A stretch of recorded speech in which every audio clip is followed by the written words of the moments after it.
Uh, Thank you very much for that long introduction.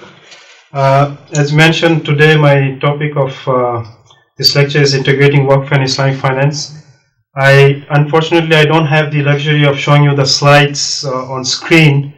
So as I go through my presentation, what I'll do is probably give you the slide numbers so that you can follow the discussion through the slides.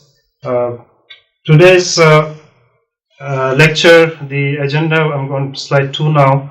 After a brief introduction, I will look at the basic concepts of Waqf, look at the historical evidence and the contemporary status of Waqf institutions, and then go to the main subject matter of this lecture, which is Waqf and the financial sector. We'll see how Waqf can benefit from the financial sector from the demand side, and also look at how the Waqf can be also help the Islamic financial sector from the supply side. And then we conclude this presentation. Going to the introduction, slide 3. Actually, this lecture is how to integrate two important institutions of an Islamic economy. The first is the Waqf itself. We know that Waqf has played a very, very important role in Muslim societies in the history of Islamic economics. In the past, the government actually did not have the role it has nowadays of providing a lot of social services. For example, like providing health services, education. In the past, this role was actually taken by the third sector, which was the Waqf in Muslim countries. And as we'll see later, some of the contributions which the Waqf sector made in different societies. But unfortunately, when we look at the Waqf in contemporary times, we see that the institution has actually become a dead institution. It is unproductive and not contributing to the socio-economic development of people in the communities. I should not try to generalize this, but I'm talking in general terms. In many countries, the Waqf institution has become a stagnant institution. And this is more important because if you look at the trends in developed countries, the role of the third sector is becoming more and more important in contributing to the socio-economic welfare. I think most of the developed countries have a significant third sector. Some estimates are they are between 5 to 7% of the economy and contributing significantly to the socio-economic development. But in this revival of the third sector, Waqf is not playing any role. Mainly because, as I mentioned, it's a stagnant institution. Now, going to the other side of this presentation, Islamic finance. We all know that when Islamic finance was introduced some 30 plus years ago, one of the key goals of Islamic finance was that it should also meet some social objectives. It was proposed that the Islamic financial system would be a just, stable and equitable alternative to the conventional system. But when we look at the practice of Islamic finance, of course there are a lot of different things we can talk about, but the thing which is relevant to this presentation is that I think most people will agree that Islamic finance has not been able to realize the social objectives. I think one of the reasons Islamic finance could not realize the social objectives was because of the model, the organizational model it had adopted. It had adopted the model of a conventional bank, which is actually the objective of the conventional bank, the corporate structure, is to actually maximize profit. Under that conventional organizational structure, I think it's very difficult to have this organization to produce any social output. So one way to have social output in the Islamic financial sector is to introduce Waqf type institutions into the Islamic financial industry. So this presentation is basically to look at how the Waqf sector and the Islamic financial industry can be integrated to the benefit of both sectors. I want to thank one of the I think it's Islamabad who has put up these slides on the screen. Now we're moving on to the second part of the lecture, where we'll discuss the Waqf, the principles, and look at the history and the contemporary status. We know that Waqf literally means to stand still, hold still, or not to let go. And the word used for Waqf in the Maliki school is habs. Waqf is established by a founder who dedicates a waqif, who dedicates an asset for the benefit of a defined group. When a founder establishes a waqf, he usually does it through writing a waqf deed. In the deed, among other things, the objectives of the waqf must be written.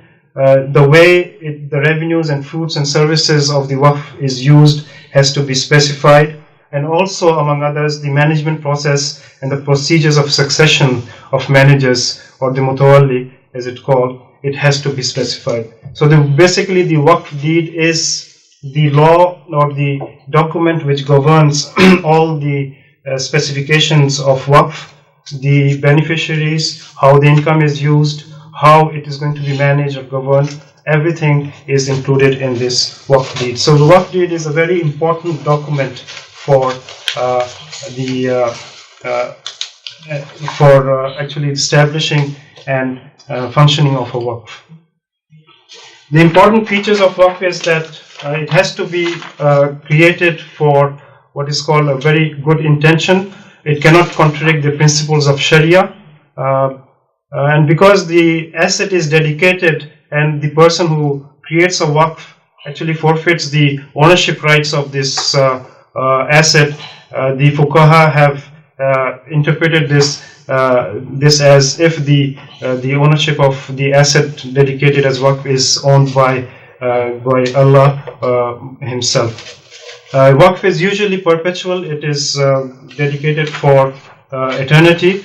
But in fiqh literature, we see that waqf can also be made for a temporary period or a partial. A part of the asset can be created as waqf, and temporary means it's made for a limited number of years or months, depending on the waqf objectives.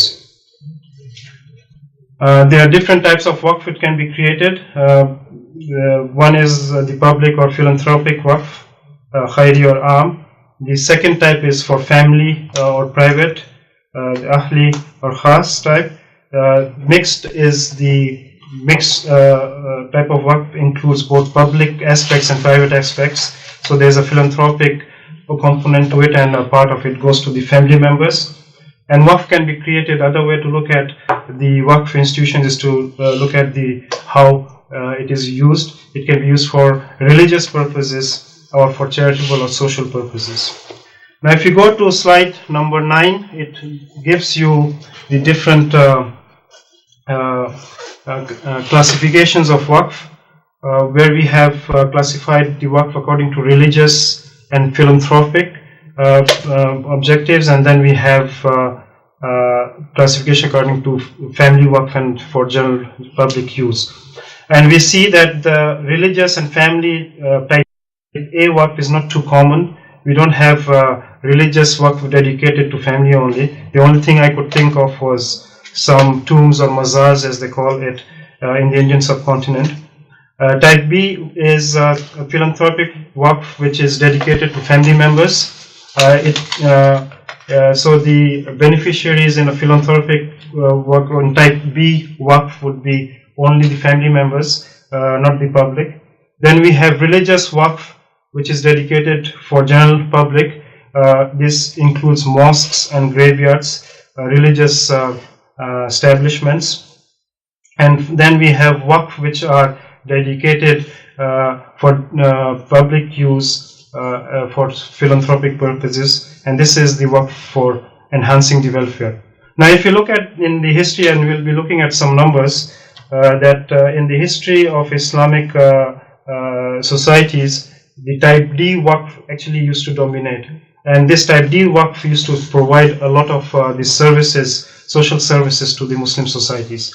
But one of the things which we see nowadays is that in most Muslim countries, we have type C Waqf, which is a religious Waqf for general public, which is dominating. And again, we'll be looking at these figures after some time. Now, if you look at the historical experience, the first, actually there's no mention of Waqf, I think, in the Quran. It was Sunnah of the Prophet. He created the first Waqf with the Masjid Nabawi in Medina. And thereafter, the Waqf created were actually, most of the Waqf created were social Waqf, not religious Waqf.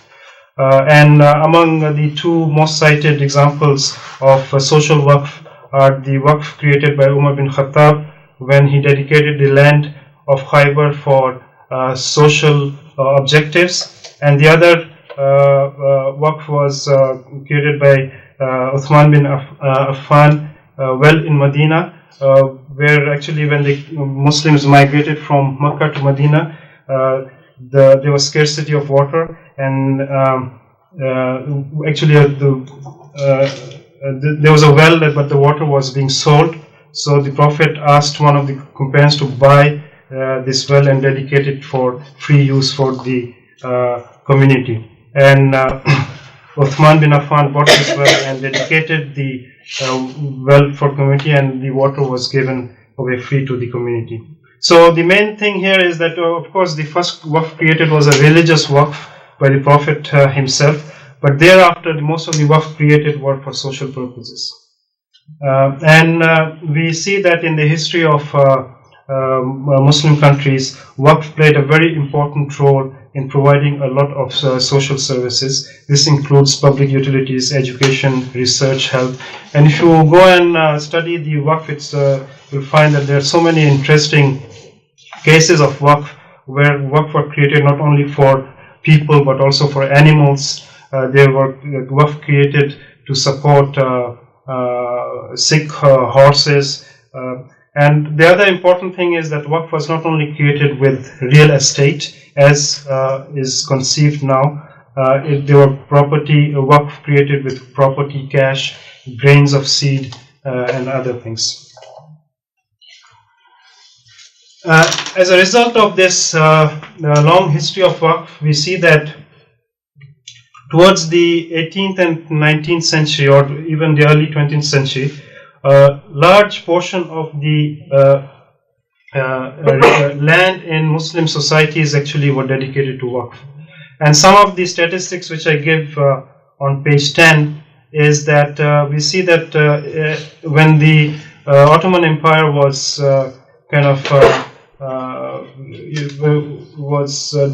dissolved in the early 20th century, in some towns in Turkey, 3/4 of the land and buildings in these towns were Waqaf.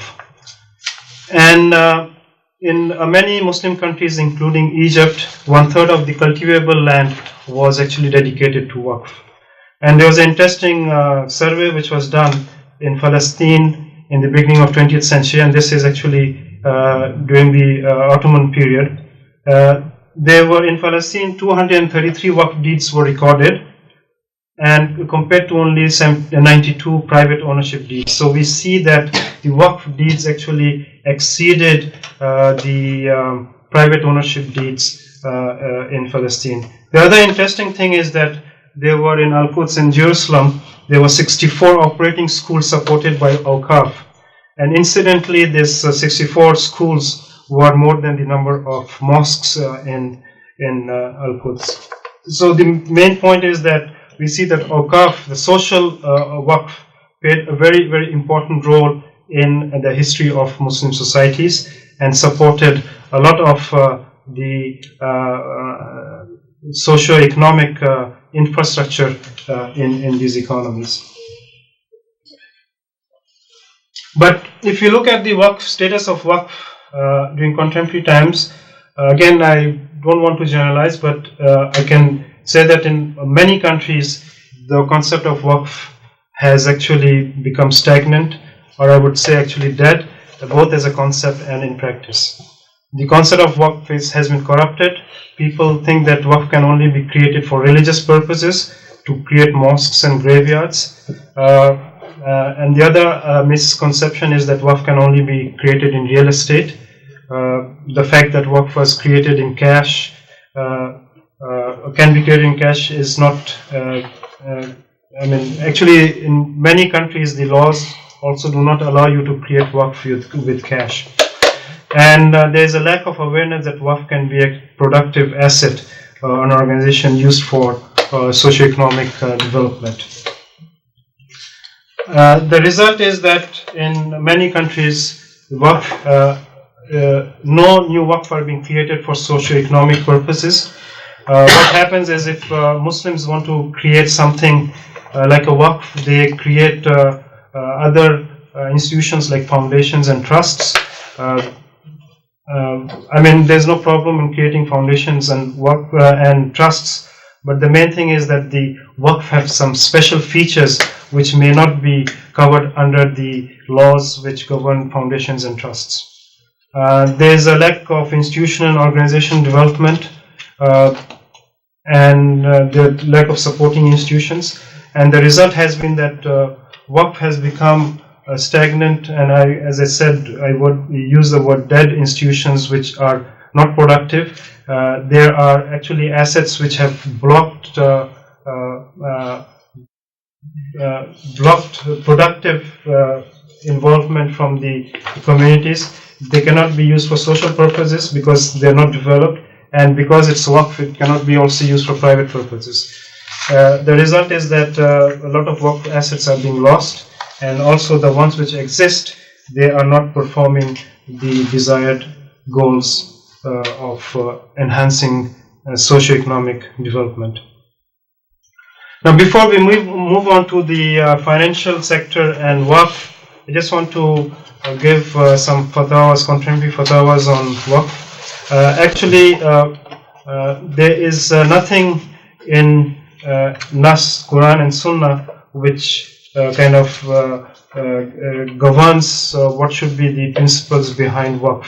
So Mustafa Zarqa, he accepted this fact and said that other than the concept of bir, which is good intention, everything in Waqf is under the realm of ijtihad, means that we can come up with new ideas which do not contradict, of course, the principles of Sharia, and come up with ijtihad through which we can develop the institution of Waqf. The only thing is that the Waqf deed is binding, because the creator, he dedicates his own assets for purpose. So basically the creator of Waqf, the Waqif, determines how the Waqf will be governed and how the proceeds will be distributed. The organizational format and governance structure is also set up by the founder. In certain cases, Fuqaha have allowed Waqf to be exchanged or substituted, and if for some reason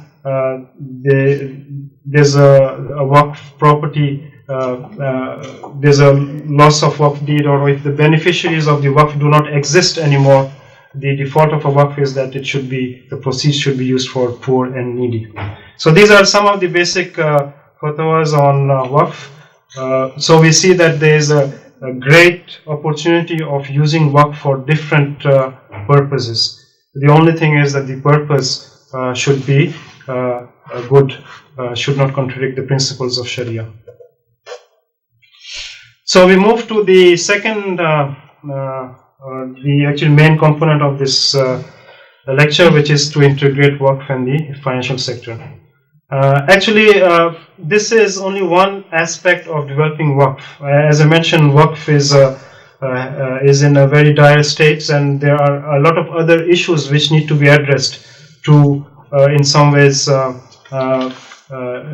to revive the institution of Waqf. Among others, for example, the legal systems, the laws which govern Waqf, they have to be revived. But in this lecture, we'll be looking at Waqf and the financial sector, and we'll be looking at how Waqf can benefit from Islamic finance from the demand side. When we talk about the demand side, the Waqf sector will be receiving financial services from the financial sector. And also we'll look at how the Waqf can benefit the Islamic financial sector by providing some financial services, the supply side. So we look at the demand side. The demand side, Waqf can get inputs from the financial institutions in two aspects. Of course, the first is to get financing itself, financing to develop the Waqf assets, the financing from financial institutions, and financing from raising funds from the market. And it's good to know that actually, we'll see in the coming slides that there are some financial institutions which are providing financing to the Waqf. The other important thing which is not discussed much is also the management services. As we will see, that one of the key problems of Waqf degeneration is that of bad management or governance. So this also can be provided to Waqf through professional management services, and we'll be looking at this also. Now, when we talk about financing Waqf, we have to understand that the nature of the asset of Waqf. Waqf is a dedicated asset which cannot be used as collateral. It cannot be sold. For example, when we look at issuing of sukuk, we cannot use ijara sukuk, because in ijara sukuk you are selling the asset, even though it's temporarily. This is not allowed. And the other aspect is that the benefit from asset should continue. You cannot develop an Waqf asset where the benefit from the asset ceases to exist. So we have to take the special nature of the Waqf asset when we're looking at financing and developing it. Slide number 17. Like any other enterprise, Waqf assets can be developed by investments, and we actually have, IDB has established a fund called Waqaf Properties Investment Fund. It is a $55 million fund which was established with the sole purpose of investing in Waqaf properties. And it came up with a very interesting, innovative financing mechanism of build, operate, and transfer. As I mentioned, when you go for financing Waqaf, you cannot use Waqaf property as collateral. So what you do is the Waqaf retains the land, then it gives the property to the financing company, like here Waqaf Properties Investment Fund. They develop the property and then they operate it for some time, say 15 years or 10 years, and then they return the developed asset back to the Waqaf institution. The interesting thing is, while the Waqaf Properties Investment Fund is using the building and getting its return, it has to pay the rent of the land on which this property is based. And actually there are quite a few very interesting investments which this Waqaf Properties Investment Fund has undertaken. One of them is in Medina, where they have funded a very old library which is very close to Masjid al-Nabi, and they have it's an old library which is actually not used much, but it is a property which is in very prime area. So they have taken this property. They plan to make a smaller library, and then this library will be surrounded by a hotel, a 5-star hotel, which will be used by the pilgrims who go to Mecca. Now, to Medina, sorry. Now, the interesting thing is that after this development, the income of this Waqf will increase manifold because of the development of the